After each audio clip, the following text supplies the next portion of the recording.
Hello everyone.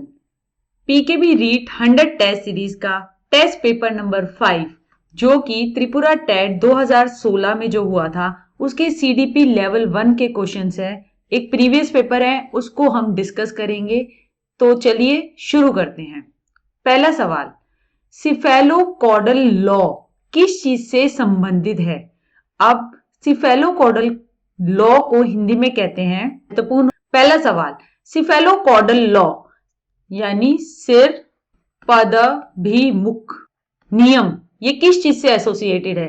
Hindi में अगर ये शब्द आ जाता तो आप देखते ही पहचान जाते हैं कि सिर से पैर की ओर। बच्चे का आपने देखा होगा जब वो पैदा होता है तो सिर उसकी बाकी बॉडी की प्रोपोर्शन में काफी बड़ा होता है। बच्चा जो है पहले गर्दन इधर उधर आंखें घुमाता है, फिर गर्दन घुमाता है, फिर सिर का कंट्रोल करता है, गर्दन चचाता है, फिर उसके बाद वो बैठना सीखता है, फिर गुडलिया चलता है और फिर पैरों पे चलता है। तो ग्रोथ जो हुई वो हुई आपकी सिर से पैर की ओर। तो ये कहलाता है सिफेलोकॉडल लॉ। अभिवृद्धि जो है वो सिर से पैरों की तरफ जा रही है, तो ये ग्रोथ अभिवृद्धि से तो संबंधित है। B, maturation. मैचुरेशन होती है यानी परिपक्वता। जब किशोर अवस्था खत्म होती है और कोई भी बच्चा या कोई भी इंडिविजुअल जो है वो जो एडल्टहुड में पहुंचता है तो एक तरीके से वो परिपक्व हो जाता है, यानी कि वो फिजिकली उसकी वो फुल ग्रोथ हासिल कर चुका है, यानी कि जितनी उसकी ग्रोथ होनी थी वो पूरी हो चुकी। तो एक तरीके से परिपक्वता उस सेंस में है, मगर यहाँ पे तो हमें लॉ बताना है तो इसलिए इसका आंसर ग्रोथ है। संवेगों से इसका कोई संबंध नहीं है, तो इसका आंसर संवेग नहीं हो सकता और नन ऑफ दिस इसका आंसर नहीं है। 3 डायमेंशनल थियरी इंटेलिजेंस की वो किसने की थी? अब 3D मॉडल जो इंटेलिजेंस का दिया था वो गिलफर्ड ने दिया था। इसने जो कहा था, इसने OCP की बात की थी। हमारे ऑपरेशंस होते हैं, ठीक है, और कंटेंट्स होते हैं यानी सामग्री होती है जिसपे आप ये ऑपरेशंस लगाते हो, प्रक्रिया लगाते हो और उसके बाद आपके प्रोडक्ट्स निकल कर आते हैं यानी आपके जवाब निकल कर आते हैं, ये कहलाते हैं। उसने एक 3 डायमेंशनल मॉडल दिया था, इस तरीके का एक क्यूब लेके उसने बात ये की गई थी और उसने कहा था ये जो हमारे OCP होते हैं ना, ये टोटल हमारे 180 होते हैं। हम 6 ऑपरेशन लगाते हैं 5 कंटेंट सामग्री के ऊपर और 6 प्रोडक्ट निकल कर आते हैं। या तो वो इकाई हो सकती है, या वो संबंध हो सकते हैं, या फिर रिलेशन हो सकते हैं, या ट्रांसफॉर्मेशन हो सकती है। तो 6 पंजे 30, 3 6 18, 180। करंट में कहा गया है कि 180 जो होते हैं वो एलिमेंट्स होते हैं इस 3 डायमेंशनल मॉडल के। इस 3 डायमेंशनल मॉडल को और क्या कहा जाता है? इस 3 डायमेंशनल मॉडल को कई नामों से भी जाना जाता है जो कि गिलफर्ड ने दिया था, जो सोवियत संघ रशिया के जो नागरिक थे। उसको कहा जाता है हमारा संक्रिया विषय वस्तु उत्पाद मॉडल। जैसे कि मैंने कहा ऑपरेशन, कंटेंट्स और प्रोडक्ट्स। बुद्धि का रचनावादी सिद्धांत यानी रचनावादी सिद्धांत, या फिर प्रतिरूप प्रतिमान का सिद्धांत, या 3D थियरी। आप देखते हैं ना ये जो क्यूब है ये 3 डायमेंशनल में है तो इसलिए इसको 3D मॉडल भी कहा जाता है। तो इसका आंसर है गिलफर्ड। थर्स्टन जो है वो इसका आंसर नहीं है। थर्स्टन ने तो 7 प्राइमरी मेंटल एबिलिटीज की बात की थी, ठीक है। और स्पीयरमैन भी इसका आंसर नहीं है क्योंकि स्पीयरमैन ने तो 2 फैक्टर थियरी दी थी कि जो बुद्धि होती है एक जनरल इंटेलिजेंस होती है और कुछ स्पेसिफिक इंटेलिजेंस होती है। अगर कोई गायक है तो उसमें S1 हो गई, कोई संगीतकार है या फिर कोई स्विमर है तो उसकी S2 है, और कुल मिला के फिर उनकी बुद्धि होगी G+S1, यानी कि जो गायक है उसके लिए और जो स्विमर है उसके लिए होगी G+S2। तो ये क्वेश्चन हो गया, नन ऑफ दिस इसका आंसर नहीं है। To avoid gender biases in the class, class के अंदर जो लिंग पर आधारित बायस हो रहे हैं तो टीचर को किस चीज के लिए जागरूक होना चाहिए? टीचर को क्या अवेयरनेस रखनी चाहिए? पहला, A, discriminative attitudes of the students. अब टीचर चाहती है कि क्लास में जेंडर बायस ना हो, यानी लिंग के आधार पर भेद और ये सब चीजें ना हो। तो उसको ध्यान देना पड़ेगा कि अगर बच्चे जो है खुद उनका कोई डिस्क्रिमिनेटिव एटीट्यूड नहीं है, अगर लड़के इस तरीके की भावना तो नहीं रख रहे कि लड़की जो है वो कोई शारीरिक काम नहीं कर सकती, तो स्टूडेंट्स के अंदर पहले से जो डिस्क्रिमिनेटिव एटीट्यूड है उसको आइडेंटिफाई करना, ये तो है।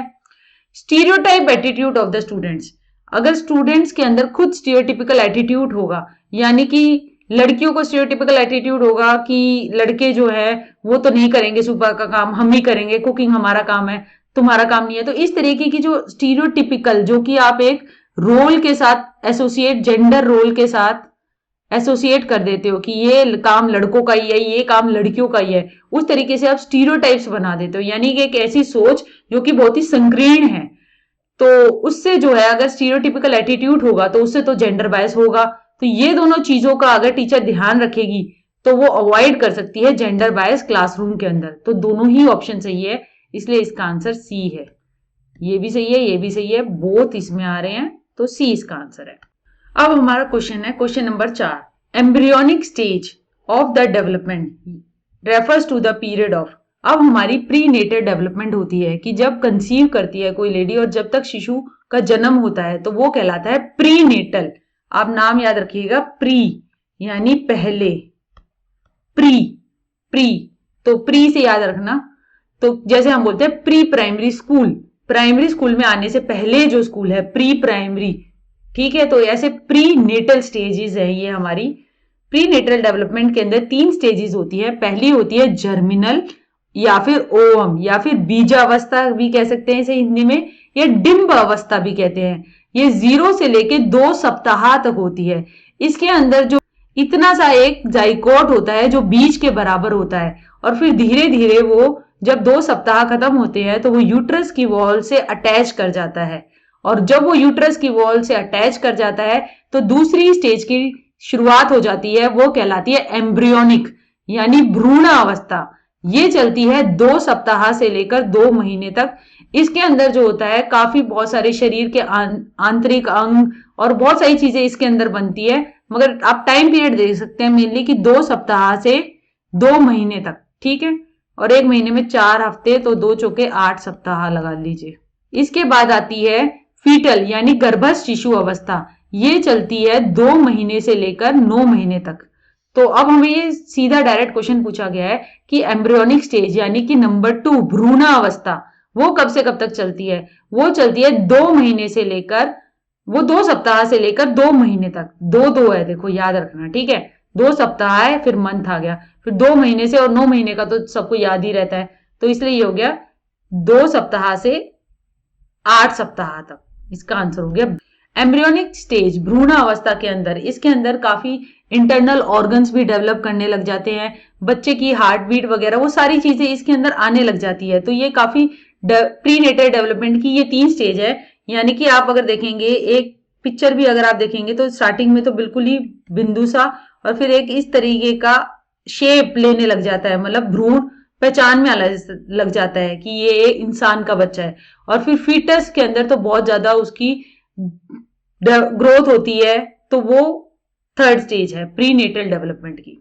इनमें से कौन सा क्राइटेरिया एक गुड क्राइटेरिया नहीं है, is not a criteria for good adjustment. यानी आपको समायोजन बनाना है लर्नर को यानी सीखने वाले को, उसके लिए क्या एक अच्छा तरीका सही नहीं है। पहला, सेल्फ के बारे में नॉलेज, अपने बारे में ज्ञान होना। अगर अपने बारे में ज्ञान होगा कि हाँ मेरी ये क्षमताएं हैं, ये मेरी कमी है, तो फिर तो एडजस्टमेंट बनाना आसान काम है, तो ये तो होना चाहिए। हमें पूछा है नो, तो ये आंसर नहीं हो सकता। रिप्रेशन, रिप्रेशन जो है ना वो एक डिफेंस मैकेनिज्म है। इसके अंदर आप अनकॉन्शियसली यानी कि बिना जाने ही जो चीजें आपको एंजाइटी प्रोड्यूस करती थी या फियर प्रोड्यूस करती थी या फिर जो आपको थ्रेटनिंग लगती है यानी जिनसे घबराहट होती थी, वो सारी चीजें आपके अनकॉन्शियस में यानी जो सबसे डीप होता है उसमें जाके दब जाती हैं और आपको पता ही नहीं चलता। यानी किसी चीज से बेचैनी हो जाती थी तो आपको पता ही नहीं चलता, आप अनकॉन्शियसली मतलब जानबूझ के नहीं, ना चाहते ही आप उसे भूल जाते हैं क्योंकि वो आपको बहुत ही ज्यादा एंजाइटी प्रोड्यूस कर रही थी, तो आपके अंदर उस चीज को भुला दिया गया, तो वो कहलाता है रिप्रेशन। तो ये कोई एक गुड एडजस्टमेंट क्राइटेरिया नहीं है, ये तो सही है कि ये क्राइटेरिया रिप्रेस करना यानी चीजों को मोटिवेट फॉरगेट कर देना अनकॉन्शियस के अंदर, तो ये तो एक एडजस्टमेंट का गुड एडजस्टमेंट का तरीका नहीं है, तो ये तो आंसर है। सेल्फ पे कंट्रोल करना, हाँ अगर आपका सेल्फ पे कंट्रोल होगा तो आप समायोजन आपके लिए करना बहुत ही आसान होगा। अगर आपको एक ग्रुप में है और आपकी कोई बात नहीं सुन रहा और आप सेल्फ कंट्रोल है तो भी आप अपना कंट्रोल बनाकर रखते हैं, आप गुस्सा नहीं कर रहे हैं, आप एडजस्ट कर रहे हैं, उस ग्रुप के साथ चल रहे हैं, तो आप तो एक एज ए लर्नर आपने एडजस्टमेंट करी, तो सेल्फ कंट्रोल किया क्योंकि, तो ये तो एक तरीका है। और हमें बताना है जो नहीं है, वो है रिप्रेशन। रिप्रेशन जो होता है वो अनकॉन्शियसली आप एंजाइटी, फियर और थ्रेटनिंग सिचुएशन जो होती है उनको आप भूल जाते हैं, वो दब जाती है जाके आपके अनकॉन्शियस के अंदर। तो वो एक गुड एडजस्टमेंट तरीका नहीं है, वो तो एक बचाव का तरीका है जो जो कि फ्रॉइड जो थे ना, उन्होंने काफी रिप्रेशन पे काम किया। उन्होंने उस रिप्रेस्ड मटेरियल जो ये हमने भुला दिया है उसको बाहर निकालने की कोशिश की, क्योंकि उसी के अंदर हमारी सारी दिक्कतें उसे लगा कि छुपी हुई है। अगर वो बाहर आ जाएगा, उसे पता चल जाएगा कि क्या समस्या आ रही है और क्यों समस्या आ रही है, एडजस्टमेंट में क्या प्रॉब्लम हो रही है। कोलबर्ग ने मोरल डेवलपमेंट की कितनी स्टेजेस दी हैं? ये बिल्कुल ठीक है, इसने 3 स्टेजेस दी है। डायरेक्ट क्वेश्चन है, उसने कहा है कि प्री कन्वेंशनल होती है एक स्टेज, पूर्व वाली, ठीक है, एक होती है कन्वेंशनल, दूसरे वाली स्टेज 1, स्टेज 2 कन्वेंशनल और स्टेज 3 पोस्ट कन्वेंशनल। और इनके अंदर जो होती है ना, फिर बाकी सब स्टेज होती है। जैसे कि फर्स्ट के अंदर पनिशमेंट ओबीडियंस ओरिएंटेशन, इसके अंदर जो बच्चा जो होता है वो ये डर के मारे, मोरल रीजनिंग इस तरीके की होती है उसकी कि कुछ करना है ना, तो कि हाँ अगर ऐसा नहीं करूंगा तो दंड मिलेगा, ऐसा करूंगा तो मुझे। अब ये 3 स्टेजेस दी थी उसने, कन्वेंशनल, पूर्व परंपरागत, कन्वेंशन परंपरागत और पोस्ट कन्वेंशनल, ठीक है, पश्च उत्तर परंपरागत, ये वाली दी थी। इसके अंदर उसने सबसे पहले कहा था कि पनिशमेंट ओबीडियंस ओरिएंटेशन, इसके अंदर जो बच्चा मोरल रीजनिंग देता है यानी नैतिक तर्कना जो देता है वो इस आधार पर देता है कि हमें मानना चाहिए बड़ों की बात, अगर नहीं मानेंगे तो हमें पनिशमेंट मिलेगी।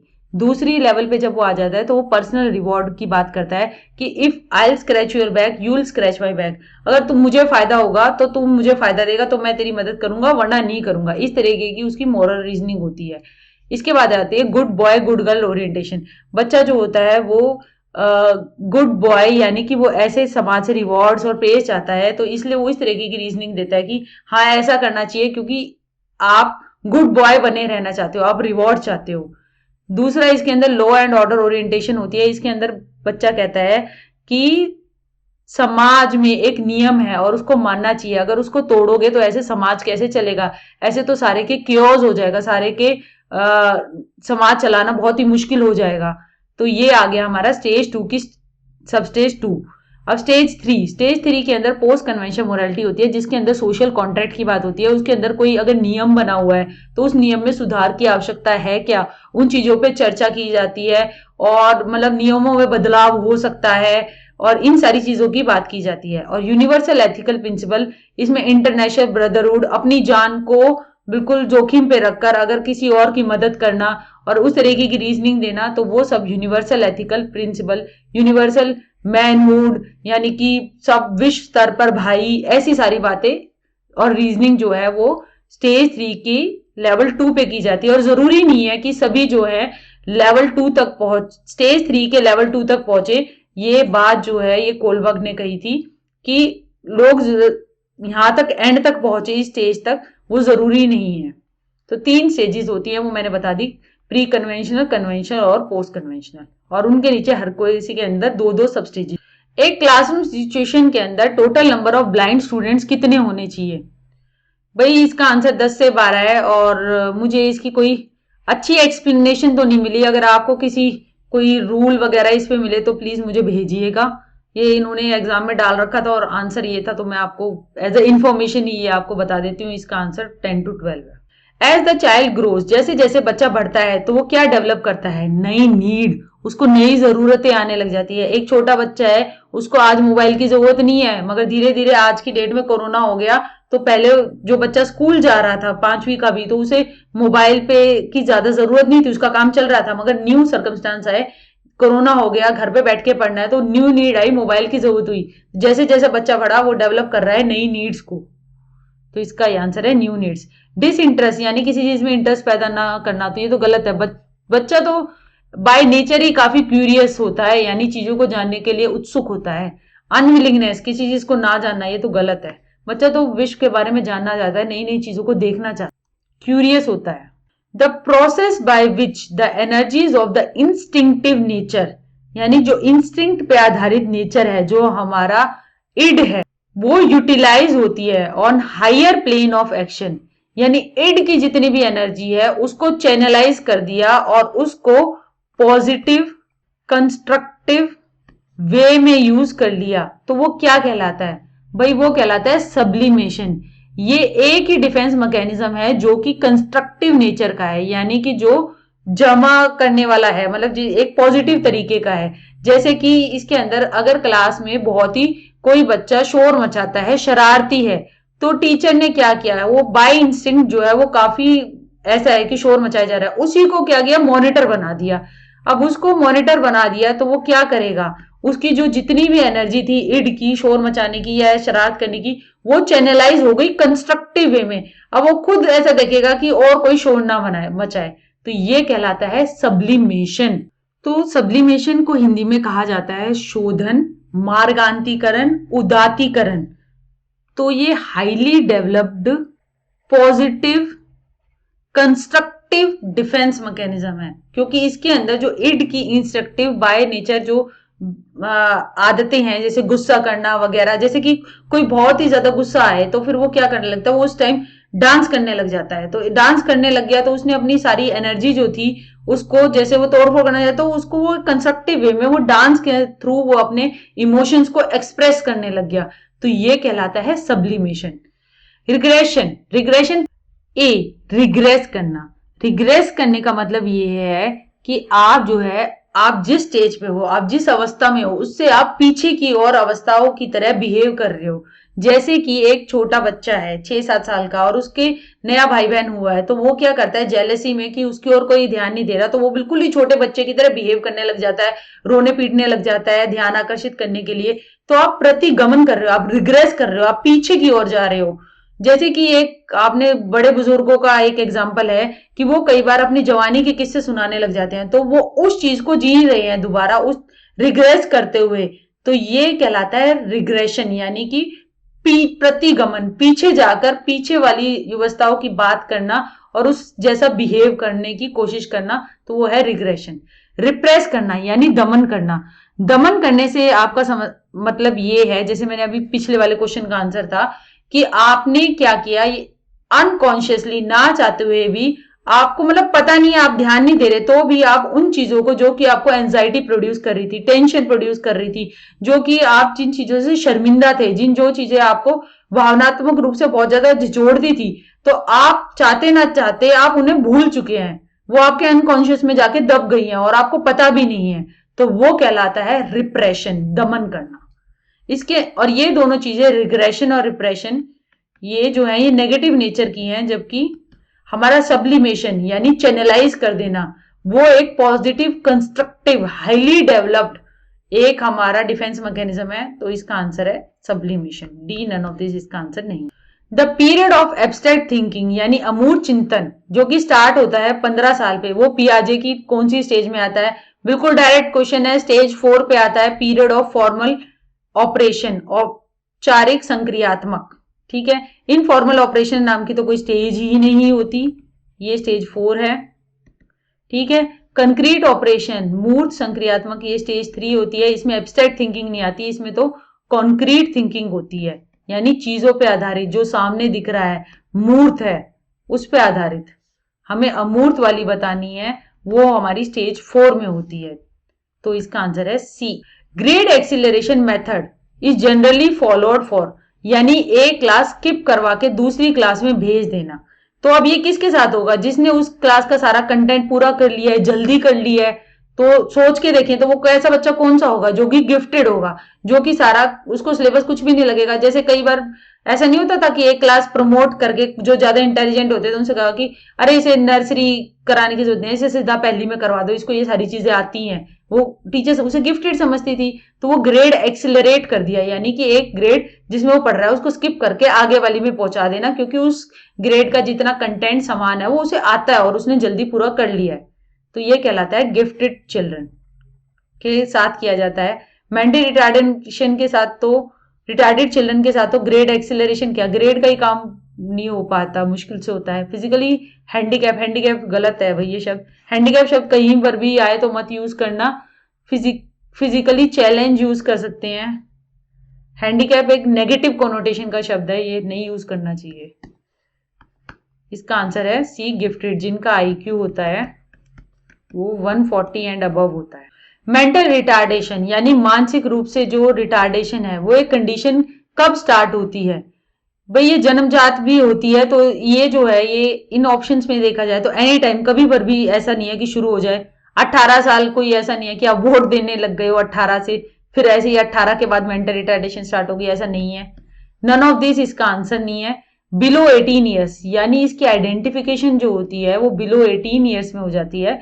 कई बार जन्मजात भी होती है और उसके लक्षण दिखने लग जाते हैं। तो मेंटल रिटार्डेशन जनरली स्टार्ट होती है जो वो बिलो 18 ईयर्स हो जाती है। और कई बार मेंटल रिटार्डेशन कई एक्सीडेंट्स वगैरह से होती है, तो वो केसेस है, इसमें जनरल फॉर्म में पूछा है यानी ज्यादातर, तो वो जन्मजात होती है। और जन्मजात का पीरियड क्या हुआ? जो 18 से कम का है, तो इसलिए इसका आंसर ए है।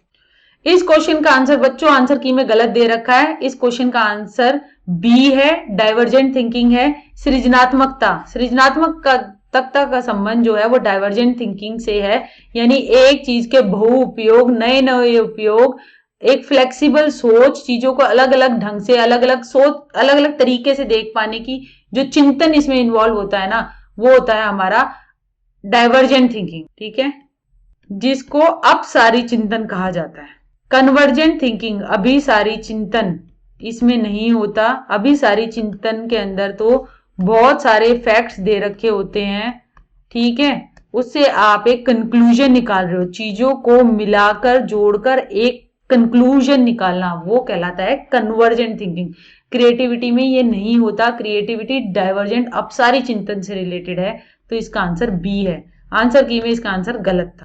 विच ऑफ द फॉलोइंग, इनमें से कौन सा एक चाइल्ड सेंटर्ड एजुकेशन, बाल केंद्रीय शिक्षा का मेथड नहीं है? नहीं है। ग्रुप में डिस्कस करना, हाँ ये तो है। अगर ग्रुप में बच्चे डिस्कस करेंगे तो एक दूसरे के बातों को सुनेंगे, नई नई चीजें सीखने को मिलेंगी उन्हें, एक दूसरे के विचारों को सुनना, समझना और महत्व देना, ये सब सीखेंगे। तो ये तो चाइल्ड सेंटर्ड एजुकेशन का है। हमें बताना है जो नहीं है, तो ए तो नहीं हो सकता। लेक्चर मेथड, हाँ लेक्चर मेथड कोई चाइल्ड सेंटर्ड एजुकेशन का नहीं है, ये तो टीचर सेंटर्ड है, क्योंकि इसके अंदर जो टीचर है वही लेक्चर दिए जा रही है, वही इंफॉर्मेशन बच्चे को दिए जा रही है, तो बच्चा उसमें पार्ट नहीं बन रहा, आप जो लेक्चर दे रहे हो। तो ये आंसर है इसका।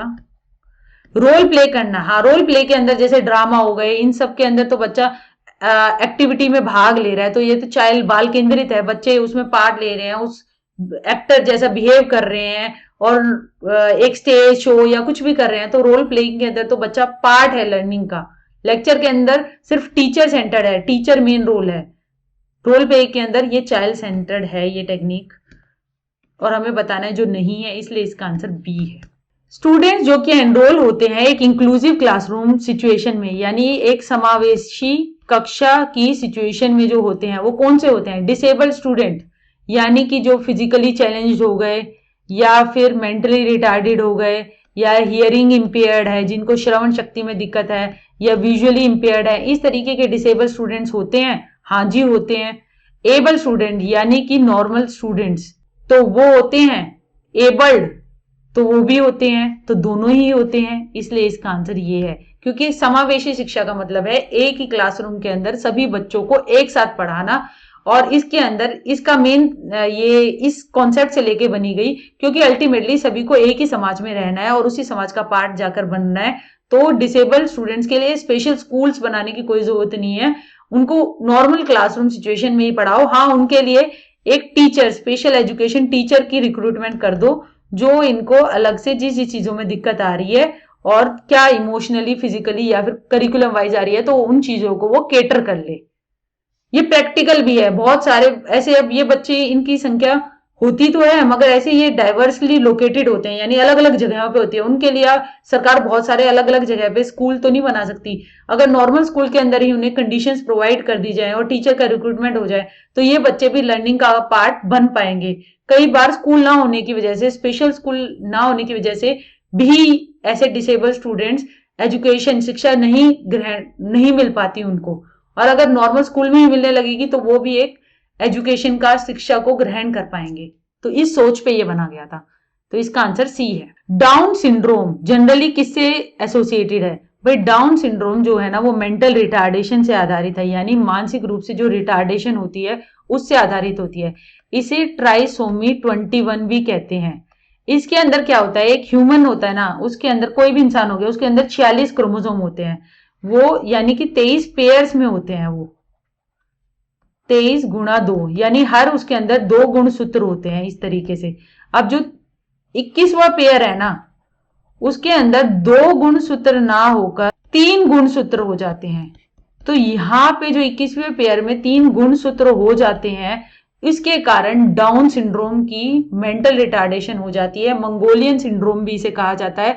इसके अंदर आंखें मंगोल जैसी और मुंह से लार टपकना, हाइट का ना बढ़ना, चीजों को ना सीख पाना, मानसिक विकार, ये सारे इसके कैरेक्टरिस्टिक्स है और ये जन्मजात है। तो ये फीबल माइंडेड चिल्ड्रन का कैरेक्टरिस्टिक्स है, यानी कि मेंटल रिटार्डेड चिल्ड्रन को एक फीबल माइंडेड भी टर्म यूज होती है, तो कम दिमाग एक तरीके से। तो इसका आंसर ये है। गिफ्टेड से इसका नहीं संबंध है, ना इकोनॉमिकली बैकवर्ड्स यानी कि ईडब्ल्यूएस कैटेगरी वालों से है, जो कि आर्थिक रूप से पिछड़े हुए, उनसे नहीं है इसका संबंध। इसका संबंध मानसिक वालों से आधारित है, जो कि मेंटल रिटार्डेशन से आधारित है। तो इसलिए इसका आंसर ए है। फॉर्मूला EQ हमें देखना है। अब भाई देखो EQ, यहाँ पे हमें एजुकेशनल क्वोशिएंट देखना है। आप कोई भी फॉर्मूला उठा लेना भाई, IQ का उठा लेना, इंटेलिजेंस क्वोशिएंट हो गया, या EQ हो गया यानी कि इमोशनल क्वोशिएंट हो गया, या EQ यहां पे जैसे एजुकेशनल क्वोशिएंट है, ठीक है। सब में बटे में नीचे CA आती है, क्रोनोलॉजिकल एज। सब में बटे में CA आती है, गुणा में 100 होता है, ठीक है। CA का मतलब है आपकी वास्तविक आयु। अब हर एक को भरते जाएंगे। इंटेलिजेंस क्वोशिएंट, इंटेलिजेंस क्वोशिएंट में ऊपर आ जाती है मेंटल एज, मानसिक आयु। EQ यानी हमारा जो संवेगात्मक क्वोशिएंट है, इसके अंदर आ जाती है EA, ठीक है। अब EQ यहां पे जो है ये हमारी एजुकेशनल वाला, इसके अंदर आ जाती है EA यानी एजुकेशनल एज, एजुकेशनल एज, ठीक है। अब हमारा EQ एजुकेशनल एज जो है वो हमारी आधारित है, ये एजुकेशनल क्वोशिएंट जो है वो हमारा आधारित है एजुकेशनल एज यानी कि जो हमारी शैक्षिक आयु है, और बटे में वास्तविक आयु गुणा 100। जितने भी फॉर्मूले होते हैं उसमें बटे में नीचे वास्तविक आयु आती है। अब देखो यहाँ पे वास्तविक आयु किस में आ रही है, इसमें आ रही है, तो ये दोनों तो वैसे नहीं होंगे, ठीक है। मगर ऊपर क्या आ रही है, एजुकेशनल क्वालिफिकेशन। क्वालिफिकेशन थोड़ी होती है ऊपर, ऊपर होती है एजुकेशनल एज। एज के नीचे एज होगी तभी तो वो कटेंगे, सेम चीजों को ही तो आप काटते हो। क्वालिफिकेशन को एज से कैसे डिवाइड कर सकते हो, तो इसलिए EA आएगी यहाँ पे, यानी कि जो आपकी शैक्षिक आयु है उसके नीचे आपकी वास्तविक आयु। शैक्षिक आयु यानी कि आप कौन सी क्लास में हैं, मान लीजिए उसमें इतने बच्चे की उम्र होनी चाहिए, तो वो हो गई शैक्षिक आयु, ठीक है। नीचे आ गई आपकी वास्तविक उम्र क्या है, और गुणे में 100, तो वो कहलाती है हमारा एजुकेशनल क्वोशिएंट। तो ये भी नहीं है, इसका आंसर नन ऑफ दिस है, और इसका आंसर ये होना चाहिए EQ बराबर है एजुकेशनल एज बटे में वास्तविक एज इंटू 100। एक्सेप्शनल चिल्ड्रन कौन से होते हैं, एक्सेप्शनल चिल्ड्रन मेंटली रिटार्डेड भी होते हैं, ठीक है, और गिफ्टेड भी होते हैं। जिनका IQ 140 से ज्यादा हो गया वो भी होती है, जिनका IQ 70 से कम है, मेंटल रिटार्डेशन है जिनके अंदर, वो भी होते हैं। तो दोनों ही होते हैं, तो इसका आंसर C है। इनमें से कौन सा मेजर यूज नहीं होता गिफ्टेड चिल्ड्रन के साथ। अब गिफ्टेड चिल्ड्रन के साथ आप क्या नहीं यूज करते, सेग्रीगेशन। सेग्रीगेशन जो है वो आप कर देते हो, वैसे तो गिफ्टेड चिल्ड्रन के साथ क्या करते हो, सेग्रीगेट करके यानी अलग करके उनकी एबिलिटी ग्रुपिंग करके ग्रुप बना दिया और फिर उनको उस तरीके का काम दे दिया अलग से, तो ये तो कर सकते हो सेग्रीगेट करना। स्पेशल क्लास उनके लिए अरेंज करते हो, हाँ भाई नॉर्मल सिलेबस तो उन्होंने कर लिया, अब एडवांस लेवल का करा दो। एनरिचमेंट दे सकते हो लेसन प्लान के अंदर, अलग अलग तरीके की एक्टिविटी दे सकते हो, चैलेंजिंग दे सकते हो जिनके साथ वो लगे रहें, तो हाँ ये भी कर सकते हो। ये तो आपको गिफ्टेड के साथ करनी चाहिए, हमें पूछना है क्या नहीं करना चाहिए, तो ये तो तीनों करनी ही चाहिए, तो ये तो आंसर नहीं हो सकते, तो इसलिए इसका आंसर है नन ऑफ द अबव। ये तो करनी चाहिए और हमें नहीं करनी चाहिए बताना है, तो ये इसलिए इसका आंसर डी है। जो इमोशन टर्म है वो किससे डिराइव हुई है, वो लेटिन वर्ड इमोवीर से डिराइव हुई है, जिसका मतलब है स्टीयर अप, मतलब ये एक ऐसी स्थिति होती है, यानी एक ऐसी कंडीशन होती है जिसके अंदर आप जो होते हैं वो फिजिकली काफी अराउज्ड होते हो, यानी कि आप फिजिकली रूप से बड़े एक्टिव होते हो और आप आंतरिक रूप से भी उस तरीके से बिहेव करते हो। जैसे कि गुस्सा आना, गुस्सा आने के अंदर आपका जो शरीर है या फिर उस तरीके से आपको गुस्सा आएगा, मुंह की तोरियां चढ़ जाएंगी और अंदर से आपको काफी उत्तेजना आप निकालोगे, तो वो कहलाता है इमोशन। अब इमोशन जो होते हैं वो सकारात्मक भी हो सकते हैं, नकारात्मक भी हो सकते हैं। सकारात्मक हुए जैसे हमारा स्नेह हुआ, प्यार हुआ, वात्सल्य हुआ, और नेगेटिव के अंदर हमारा जैसे गुस्सा, घृणा। ठीक है, तो इसका आंसर ए है, ना डिमोविर है, ना इमोटिव है, ना नन ऑफ दिस है। लर्निंग के कर्व, अधिगम के कर्व क्या शो करते हैं? भाई अधिगम के कर्व जो होते हैं ना वो 4 तरीके के होते हैं। हम पहला कर्व लेके चलते हैं। पहला कर्व होता है ये कॉनकेव, ये कहलाता है कॉनकेव। इसके अंदर ये है कि जैसे आप देख लो कि आपने साइकोलॉजी पढ़नी शुरू की, तो स्टार्टिंग में आपने उसका कोई एक्सपोजर नहीं था, तो आपको वो स्टार्टिंग में टफ लगी, मगर धीरे धीरे जब आपको वो अच्छी तरह समझ में आने लग गई, तो आपकी लर्निंग का, आपका अधिगम का स्तर बढ़ता गया और आप जो ये रीड के मॉक टेस्ट करने लगे तो आपको ये काफी आसान लगने लग गए, तो ये कहलाता है कॉनकेव। ठीक है, ये पहला ग्राफ होता है लर्निंग का, अधिगम का पहला कर्व। अधिगम का दूसरा कर्व जो होता है ना वो होता है कॉन्वेक्स। अब देखो, याद करने के लिए देखो, कॉन्वेक्स लेंस ऐसे होता है ना, तो ऐसे यहाँ पे कॉन्वेक्स लेंस की तरह हमने यूज किया, ये है कॉन्वेक्स। इसके अंदर ये है कि जैसे कि आप पहले पीरियड में पढ़ रहे होते हो और 8वें पीरियड तक जाते जाते अगर आपकी एनर्जी डाउन हो जाती है और आपकी लर्निंग नहीं हो पा रही है, तो वो हो गया हमारा कन्वेक्स लर्निंग कर्व, यानी आपका अधिगम जो है वो नीचे की ओर गिरना शुरू हो गया। इसके बाद आ गया तीसरा, इक्वल वाला, यानी कि एक जैसा, समय के साथ आप एक जैसा परफॉर्म करते जा रहे हो, यानी आप 10वीं में 60% मार्क्स लाए और 12वीं में भी 60% लाए। ये बहुत ही कम देखने में मिलता है कि एक जैसा ही परफॉर्मेंस हो, तो ये तो कमी है लर्निंग कर्व, तीसरे वाला कमी असली जीवन में देखने को मिलता है। नंबर 4, एस शेप्ड कर्व या सांप जैसा दिखने वाला। ये ऐसा होता है कि जैसे कि आपका पेपर आने वाला है भैया ब्रीड का, आपने तैयारी बहुत अच्छी तरह शुरू कर दी और पेपर आने के आज तक आप खूब पढ़ रहे हैं, पेपर हो गया फिर आप ढीले पड़ गए, फिर आपका एक और कोई एग्जाम आया, कोई और भर्ती परीक्षा आई, आप फिर दोबारा लर्निंग करने लगे, अधिगम करने लगे, तो इस तरीके की लर्निंग है, एस शेप्ड है, यानी बढ़ रही है फिर नीचे जा रही है फिर बढ़ रही है। तो ये क्या कर दिखाते हैं, ये सारे लर्निंग का ये दिखाते हैं कि कैसे हमारा चेंज होता है लर्निंग का प्रोसेस समय के साथ साथ, तो ये कहलाता है। और ये टाइम के साथ प्लॉट करते हैं भैया हम लर्निंग को, टाइम के साथ ग्राफ में, याद रखना। तो ग्रेजुअल चेंज कैसे हो रहा है लर्निंग में प्रोसेस में, ये दिखाता है। डिक्लाइन कैसे हो रहा है, चेंज या तो भैया हमने देखा बढ़ भी जाता है, कम भी हो जाता है, एक जैसा भी रहता है, घुमावदार भी होता है, तो सिर्फ डिक्लाइन थोड़ी होता है, तो इसलिए बी आंसर नहीं है। रेशो क्या है लर्निंग की, रेशो से भी नहीं है, ये टाइम के साथ कैसे हमारी लर्निंग चेंज हो रही है, कैसे अधिगम चेंज हो रहा है उसकी बात है, तो इसलिए इसका आंसर ए है। When the learner has been awarded after a long time for his good work, एक लर्नर को उसके काम के लिए, अच्छे काम के लिए बहुत दिनों बाद प्रोत्साहन मिला, then the intensity of the reinforcer will be, तो रीइंफोर्सर जो जो आपने पुनर्बलन दिया है उसकी इंटेंसिटी क्या होगी, उसकी इंटेंसिटी रिड्यूस हो जाएगी। अब आप ये देखिए कि आपने नौकरी परीक्षा आपने पास कर ली, ठीक है, मगर आपको वो नौकरी जाके 5-5, 7-7 साल बाद मिल रही है, तो वो जो नौकरी की जो आपको लगाव था, जो चाह था, वो उम्मीद था, जो रीइंफोर्समेंट आपको मिलनी चाहिए, मिलती नौकरी अगर समय से लग जाती, तो वो क्या, नौकरी तो मिल गई मगर जो उसकी इंटेंसिटी चाहो मां वो सब तो कम ही हो गया ना, तो इसलिए इसका आंसर रिड्यूस है। क्वेश्चंस को प्रैक्टिकल जीवन के साथ जोड़कर एग्जाम्पल लेते हुए समझ के लगाने की कोशिश करेंगे तो कभी आंसर गलत नहीं होगा, ये एक टिप है, इसे ध्यान रखिएगा। इंक्रीज थोड़ी होगी, अब आपको बहुत 7 साल बाद नौकरी मिल रही है तो आप क्या जितना उसी टाइम आपने पेपर पास किया तभी मिल जाती है कि आपको सेम ही खुशी होगी, नहीं, वो रीइंफोर्समेंट की उतनी खुशी थोड़ी होगी, ना सेम होगी ना ज्यादा होगी, कम ही होगी, रीइंफोर्समेंट की इंटेंसिटी डिक्रीज हो जाएगी।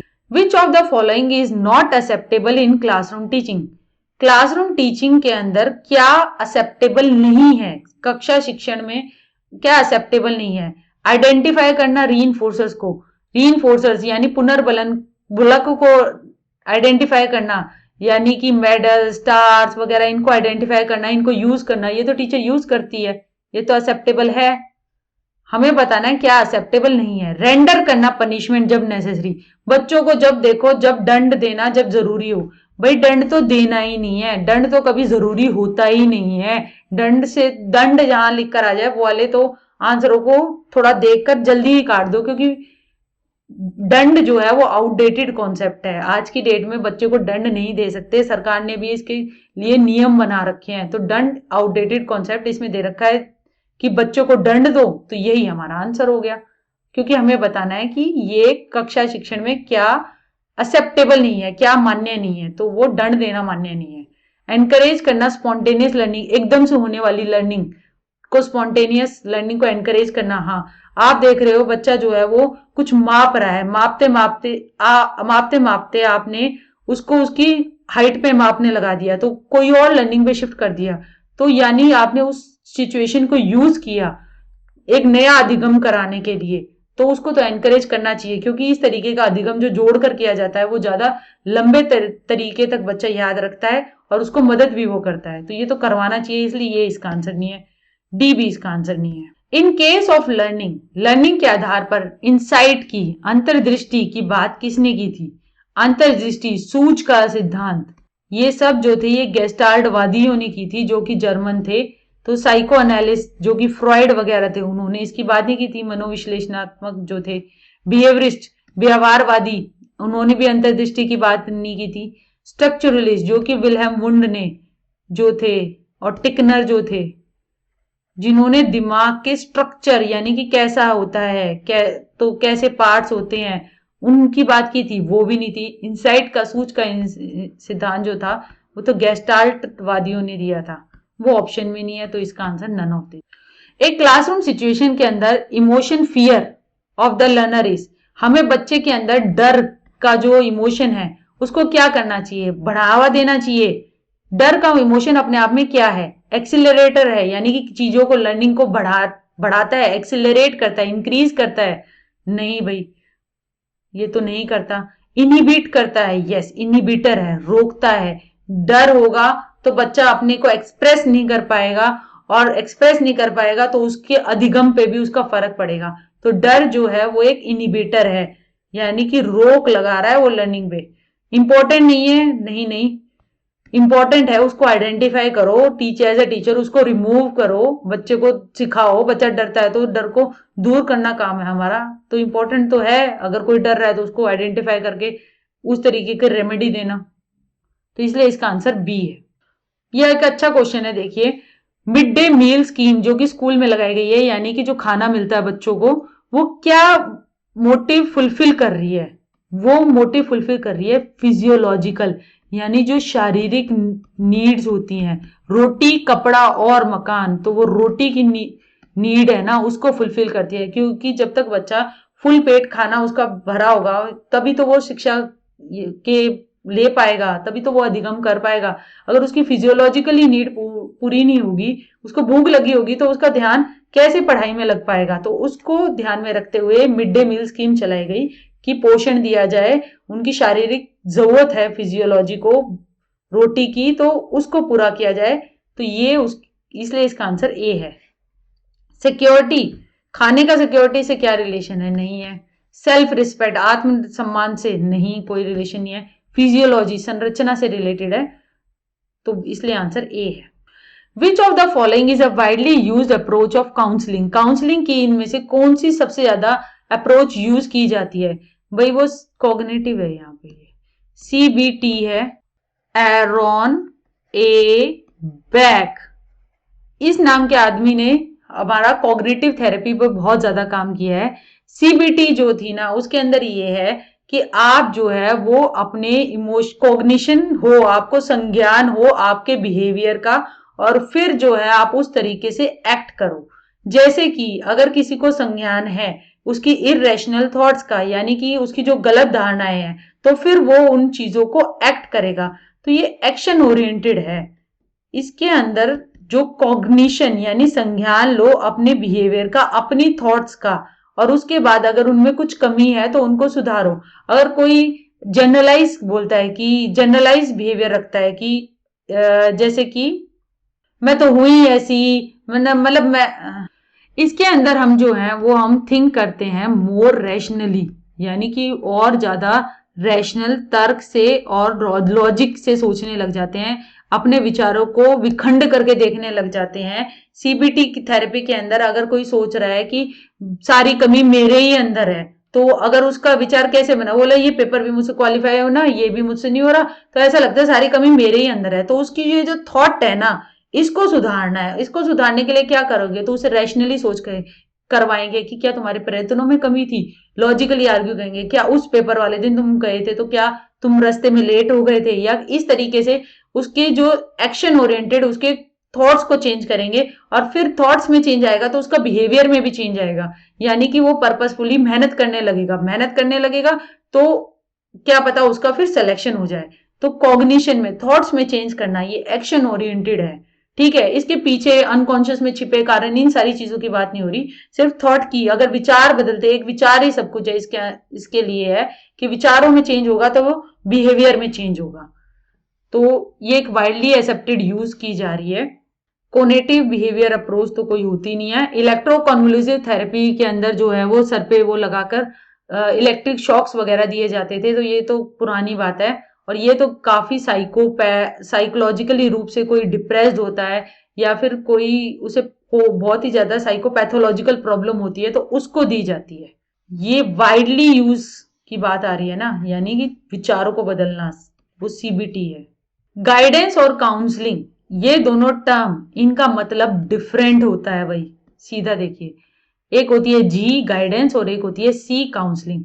अब गाइडेंस जो होती है ना, वो होता है जैसे कि आप जो है, आपके पास कोई, आप अपने फील्ड में बहुत अच्छे हैं, तो आप किसी कोई परामर्श लेने आ गया, आपसे कोई गाइडेंस लेने आ गया कि मैं क्या करूं, मैं कौन सा सब्जेक्ट लूं, मैं कौन सी पढ़ाई करूं, तो आप उसको दे सकते हैं। ठीक है, ये जनरल कॉम्प्रिहेंसिव होती है, जनरल फील्ड से आधारित होती है। जबकि जो हमारी काउंसलिंग होती है वो पर्सनल होती है, कोई साइकोलॉजिकल प्रॉब्लम से जुड़ी होती है।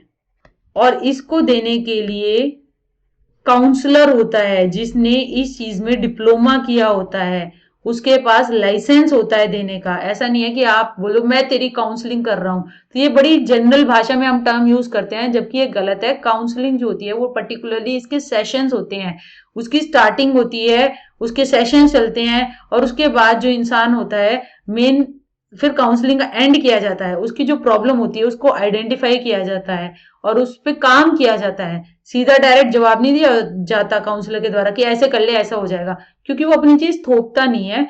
वो जो इंसान आता है उसको दिखाता है चीजें की ऐसे रैशनली वे में सामने रखकर, फिर वो खुद उसमें तर्कना और सोचना लाता है। और फिर काउंसलिंग के सेशन में एंड में जो काउंसलर होता है वो अपने आप को, जो काउंसलिंग लेने वाला होता है, उससे दूर कर लेता है, डिटैच कर लेता है, ताकि वो अपने जीवन के फैसले और डिसीजंस अच्छी तरीके से लेने लग जाए और उनको इंडिपेंडेंटली वो समाज को डील कर सके, क्योंकि उसी में वो उसकी मदद कर रहा होता है, क्योंकि उसको पर्सनल और साइकोलॉजिकली प्रॉब्लम होती है।